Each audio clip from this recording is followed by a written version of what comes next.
বন্ধুরা, 2 দিন আগে নারায়ণগঞ্জে এসি কম্প্রেসার ব্লাস্ট হয়ে 2জন টেকনিশিয়ান নিহত হয়েছেন।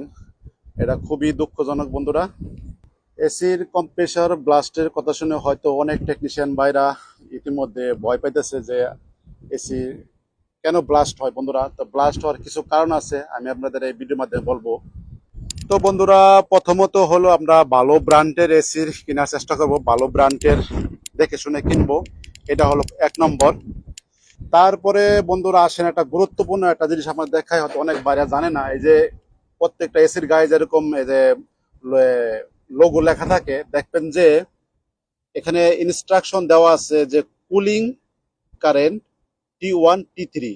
অর্থাৎ বন্ধুরা, আমরা T1 T3 বলতে কি বোঝায় আমাদের এই শব্দটা জানতে হবে। যে যে কম্প্রেসর T1 ওটা হলো লো মানের, মানে হালকা একটু ওভারহিট হলে বন্ধ হয়ে যাবে। বা T2 যেটা, ওটা হলো বন্ধুরা মিডিয়ামের। আর যেটা T3 কম্প্রেসর, যেটা হলো বন্ধুরা T3 কম্প্রেসর, মানে এটা হেভি ডিউটি। আর এটার থিকনেস বন্ধুরা দেখেন যে আমি একটা এসি, আমার একটা কম্প্রেসর কাটা আছে, দেখেন এসির কম্প্রেসরে কিরকম থিকনেস, 2 সুতা থিকনেস হবে বন্ধুরা। তারপরে বন্ধুরা দেখেন, এই যে প্রত্যেকটা কম্প্রেসরের ভিতরে এরকম একটা থার্মাল সুইচ থাকে, এটা থার্মাল প্রোটেকশন। এটা কয়েকটা কাজ করে থাকে বন্ধুরা। এটা আপনার ওভারলোড থেকে বাঁচায় এবং কি ওভার হিটিং থেকে বাঁচায়। তো এই যে এটার ভিতরে বন্ধুরা একটা প্লেট থাকে, যখন নাকি কোনো কম্প্রেসর ওভার বেশি আম্পেয়ার নেওয়া শুরু করে, যেমন স্টার্টের সময় বা যে কোনো কারণবশত স্টার্ট হইতেছে না, তখন এই যে এটার ভিতরে একটা প্লেট থাকে, প্লেট গরম হয়ে জায়গা। তো প্লেট যতক্ষণ ঠান্ডা না হবে, দ্বিতীয়বার ওটা কমান দিবে না এবং কি চলবে না। এই দেখতে পাচ্ছেন কম্প্রেসর এই সাইডটা কিরকম, যে কমন ওয়্যারটা আছে, ওই ওয়্যারটার মধ্যে এরকম একটা থার্মাল সুইচ লাগানো থাকে। তো বন্ধুরা, আমাদের দেশে বাজারে কিন্তু রিপেয়ার করা কম্প্রেসারে অনেকে লাগায়, রিপেয়ার করছে। হয়তো অনেক ভাইরা এই যে এরকম সুইচ সম্বন্ধে জানা, এটা তো আমি ডিসকাউন্ট করে দেব, তারপর কিন্তু আমার কম্প্রেসার চলবে। কম্প্রেসার কিন্তু চলবে বন্ধুরা, কিন্তু কম্প্রেসার চললে একটা সেফটি থাকে না। যদি আপনার কম্প্রেসার, যেমন সুইচ দিলাম, আবার সুইচ দিলাম আর বন্ধ করলাম, তখন কিন্তু কম্প্রেসারটা দুর্ঘটনা ঘটতে পারে। তারপরে বন্ধুরা আসি ফেরিয়ন, যে আমরা যে গ্যাস বলি বা ফেরিয়ন বলি, আমরা অবশ্যই ভালো মানের ফেরিয়ন ব্যবহার করব। এই দেখেন, এটা হলো 410-এর। আমার 410 হোক বা 422 নম্বর যেটাই হোক, আমি এই কোম্পানি ব্যবহার করি। দেখতে পাচ্ছেন, এটা হলো পিওর 100%, এটা মেড ইন আমেরিকার।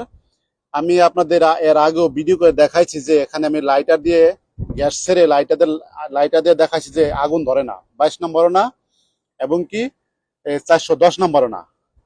তো বন্ধুরা, আর 32 নম্বর গ্যাস এখনো পর্যন্ত আমি আমার 18 বছর বিদেশে আমি সৌদি আরবে দেখি নাই। সম্ভবত এটা সৌদি আরবে অ্যালাউড করে না, যেটা আর 32 নম্বর গ্যাস। তারপরে বন্ধুরা আসি যে গ্যাস কিভাবে চার্জ করতে হয় বন্ধুরা।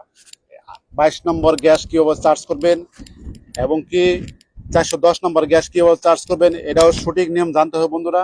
এবং কি আপনি যখনই গ্যাস চার্জ করার পরে, এই যে দেখতে পাচ্ছেন যে এই পাইপটা কিন্তু পর্যাপ্ত পরিমাণ ঠান্ডা হতে হবে। যেমন রিটার্ন পাইপটা, এটা হলো আপনার হলো ডিসচার্জ লাইন, এটা সেকশন লাইন, ঠিক আছে। তো এই পাইপটা যদি ঠান্ডা না হয়, আপনার অ্যাকুমুলেটর ভালো ঠান্ডা হতে হবে। ঠান্ডা হলে আপনার কম্প্রেসর একটু স্থির থাকবে, ভালো থাকবে, ওভারহিটিং হবে না, আগুন ধরার কোনো সম্ভাবনা থাকে না। তো বন্ধুরা, আগুন ধরে কখন, যদি আপনি বাজারের লো কোয়ালিটি কম্প্রেসর ব্যবহার করেন। যেমন কম্প্রেসরের ভিতরে কিন্তু সুন্দর ওয়াইন্ডিং থাকে, যদি ওয়াইন্ডিং ভালো মানের না হয়, ওই ওয়াইন্ডিং থেকে আগুন ধরে গ্যাসে এক সময় দেখা গেছে যে ব্লাস্টে। আর মনে করেন যে গ্যাস মনে করেন ভালো মানের না, গ্যাস যে ভালো মানের না হলে তো আপনি আগুন ধরবেই।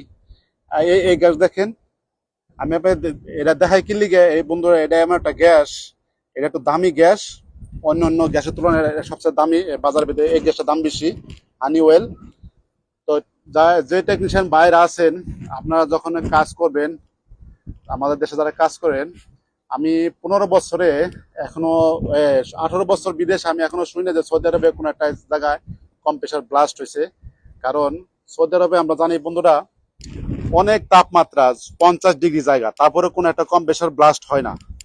কারণ বন্ধুরা, ওনারা যে কম্প্রেসার ব্যবহার করে, এটা হলো T3 কম্প্রেসার। সৌদি আরবে যে যতগুলা এসি আসে, একদম T3 লেভেলে আসে, মানে হেভি ডিউটি কম্প্রেসরে আসে, মানে সহজে এটা কিছু হবে না। খুবই মানে মানে উচ্চ তাপমাত্রাও মানে এটাকে কোনো ক্ষয়ক্ষতি করতে পারবে না। তারপরে আপনাদের দেখাইলাম এই জিনিসটা যদি আপনার রিপেয়ার করার কম্প্রেসর তাই কিন্তু সম্ভবত এই জিনিসটা নাও থাকতে পারে। যদি এই জিনিসটা না থাকে বন্ধুরা, তাও কিন্তু আপনার কম্প্রেসরে একটা দুর্ঘটনা ঘটতে পারে। এটা খুব জরুরি জিনিস বন্ধুরা, দেখতে পাচ্ছেন ডিভাইসটা। তো বন্ধুরা, বাহিরে অতিরিক্ত হাওয়ার কারণে বন্ধুরা আমি ভিডিও করতে পারতেছি না, ঠিক মতো বোঝাতে পারতেছি না, তাই আমি আরো সময় আপনাদের দেখাবো ইনশাল্লাহ। তারপরে বন্ধুরা এই যে দেখেন, এই যে একটা এসিতে আইস ধরে গেছে গা, এটা গ্যাস কম হওয়ার কারণে। তো গ্যাস বন্ধুরা কিভাবে চার্জ করে আমি আপনাদের পরের ভিডিও দেখাবো। এই ভিডিও বন্ধুরা লম্বা হয়ে যাচ্ছে, কারণ লম্বা ভিডিও আবার সহজ আপনার দেখতে চান না। এই দেখেন 410 নম্বর আমি চার্জ করবো, পরের ভিডিওতে দেখাবো ইনশাআল্লাহ।